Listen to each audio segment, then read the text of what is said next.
Hello, Star Wars unboxing fans. Welcome to another Sideshow Retrospective, Sideshow / Hot Toys Retrospective on Darth Tuba's Star Wars unboxing show. I'm your host, Darth Tuba, and here I got back to two. We've been doing a lot of, three-fers and two-fers and large things.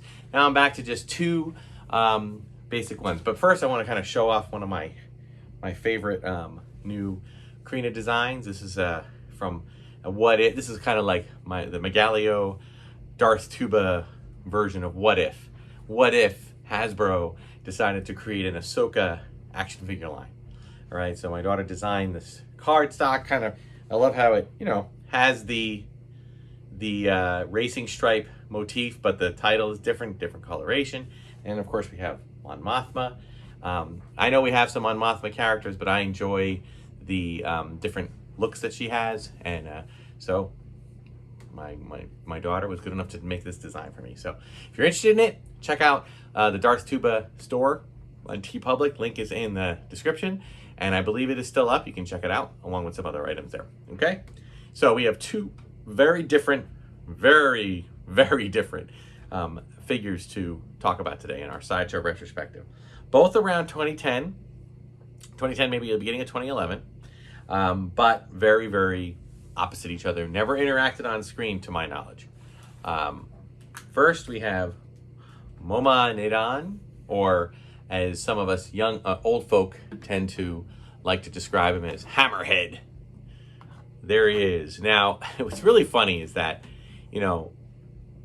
I don't know why I love this character. I think it's because it is so different. It is such a different kind of character. It's such a different look, a different design, the way they talk out of the side of their mouth, and the way they sometimes have to have, I don't know if he has it here, but in later iterations, they used to have a voice box so you could understand them. I just love the character. I just love the alien species. It's so different, and it almost has like an elephant kind of quality to it. I know, like, obviously Hammerhead is meant to look like a hammerhead shark, but there's other parts of it to me that, like with his feet, if you look at his feet, to me, they really, they make me think of an elephant. So, anyway, so in the movie, in A New Hope, you see him for basically 3 seconds in the cantina, and you basically only see his head. There wasn't much they could do, so I don't even know if this is how this creature really looked in real life, or if it was just a head, and that later, when Kenner designed it, the action figure, they gave him regular arms and legs and a full body, and that was what it was. And, then, kind of art imitating life, or I should say one art imitating another art, imitating the first art, back and forth, whatever, between Kenner and Lucasfilm. They all decided to kind of create this own character. So just a really great, comes with a blaster, again, a Stormtrooper blaster, cool little pouch, basic stuff in terms of clothing, just really otherworldly, just showing the amazing otherworldliness of the Star Wars universe. So I just love it. Really cool. Also, he reminds me of Doc Undar. They use the same kind of character. It's Ithorian. Doc Undar from Galaxy's Edge, who's an amazing animatronic. And a lot of people, I will say this, a little heads up, okay, for those of you going to Galaxy's Edge for the first time, whether you're going East Coast or West Coast, sometime Doc Undar's Den of Antiquities, it's kind of a small shop. It's where all the lightsabers are. I mean, if you want to buy a legacy lightsaber, or, that is where you have to go. And generally speaking, it could be quite a line to get in. But generally speaking, that line is only to look at the lightsabers. If you just want to go and look at the rest of the, the perimeter of the store, where there's just all stuff on the walls and all these cool little Easter eggs up in the ceiling, and you can't touch them, but you can see them, go in and check it out. But the really cool part is, generally speaking, unless he's being, worked on as an animatronic, there's an animatronic Doc Undar, and he's kind of in the cage, kind of talking, and adding up things, and you can't understand him. He's just talking different language, but it is kind of cool. So check it out. It's amazing. And you can even get a Black Series size Doc Undar figure. Awesome. Hasbro Vintage Collection, 3 3/4 inch. I'm waiting. Just saying. But we got our 12-inch. Even though this isn't Doc Undar, we have our 12-inch Momaw Nadon. So that's really cool. All right. Now for the next one. In a few of the, a few Sideshow episodes ago, which was probably like over a year, I did a Sidious Palpatine 2-pack.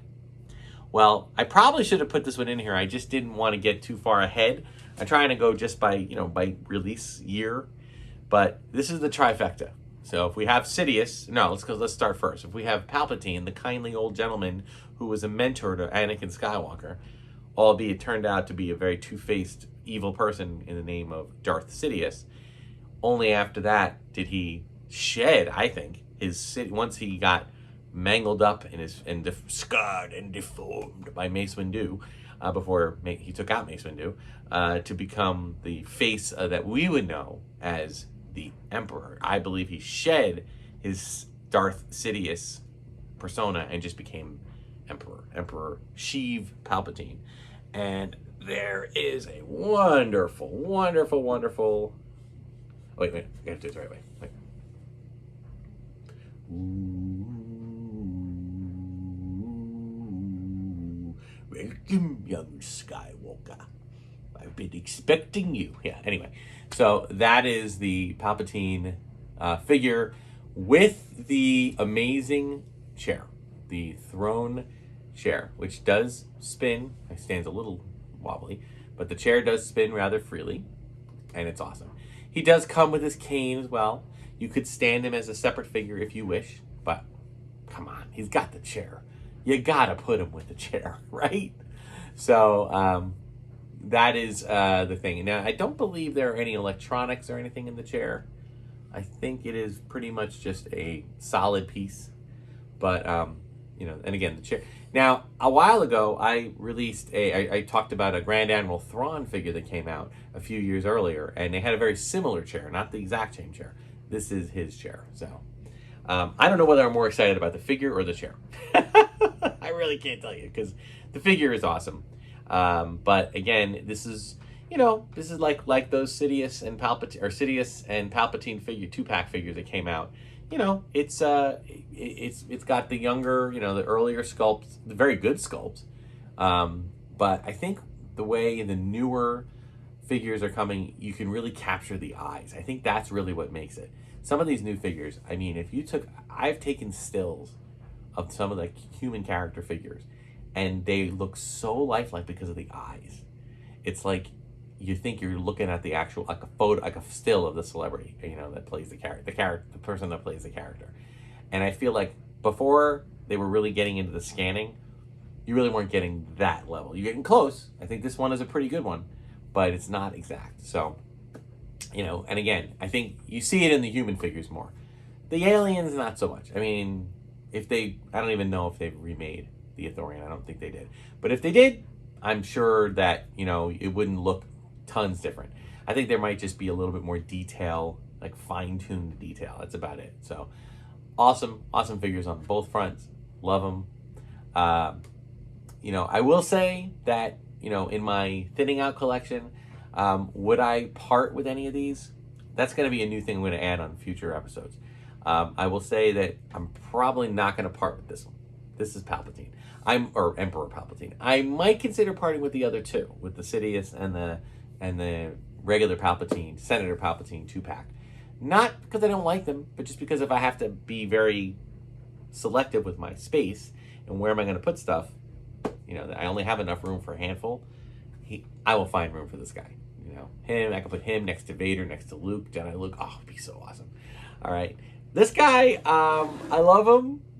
But he hasn't even have a line in the film. You know what I mean? He's not even like, he's definitely window dressing. So, if push came to shove, I might consider parting with him. I might also consider getting some robes and turning him into Doc Undar, because I like that character a lot. He's just such an interesting character. And if you haven't read up on the Galaxy's Edge actual characters, do so.